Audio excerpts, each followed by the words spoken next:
Bukod sa Pilipinas, dumaragdag na rin ang Malaysia at India sa mga pumalag sa bagong mapa raw ng China.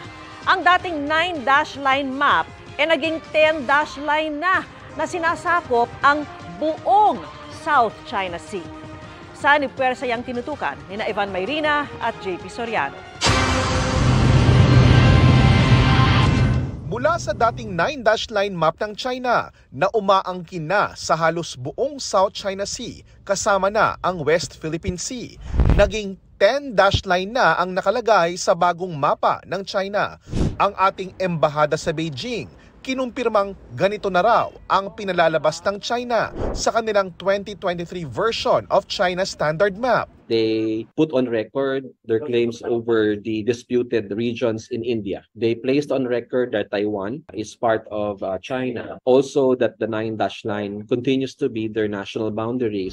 Pero sa opisyal na pahayag ng gobyerno ng Pilipinas, hindi raw kailanman kikilalanin ng Pilipinas ang 10-dash line map ng China.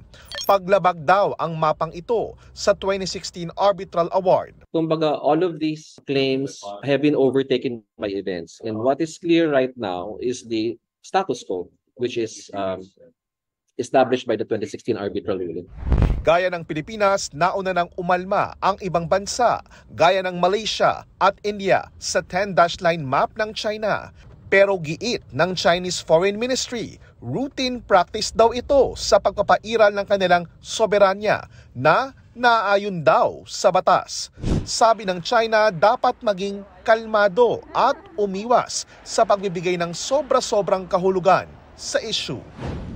Ang ganito mga isyu ang nais ng matuldukan sa binubuong Code of Conduct sa South China Sea na halos 2 dekada nang binabalangkas. Sa susunod na linggo, isa pa rin ito sa mga prioridad na paksang pag-uusapan sa ika-43 ASEAN Summit na dadalohan ni Pangulong Bongbong Marcos mula September 5 hanggang 7 sa Jakarta, Indonesia. The President will continue to promote a rules-based international order, including the 92 UNCLOS, especially in the South China Sea.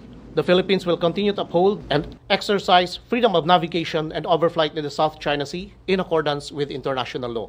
Sa pamamagitan ng suporta ng ASEAN, inaasahang mas mapapalakas ang posisyon ng Pilipinas at gayon din ang ibang mga claimant countries sa usapin ng agawan ng teritoryo sa South China Sea. Pero hindi ito nagiging madali dahil sa kanikanya at kung minsay magkakasalungat na interes ng mga bansa sa usapin. Since there are several countries involved here and nandyan din yung ASEAN, we'll have to come up with a compromise on every step of the way. Isusulong ng Pilipinas sa maisama sa ilalabas sa joint statement sa ASEAN Summit hinggil sa mga aksyon ng China sa West Philippine Sea.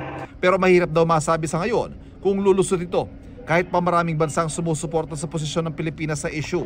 Sa usapin pa nga lang kung magiging legally binding ang binubuong Code of Conduct ay bumabara na ang usapan. Para sa GMA Integrated News, Ivan Mayrina, JP Soriano, nakatutok 24 oras. Mga kapuso, kasama nyo kami 24 oras. Mag-subscribe sa GMA Integrated News sa YouTube.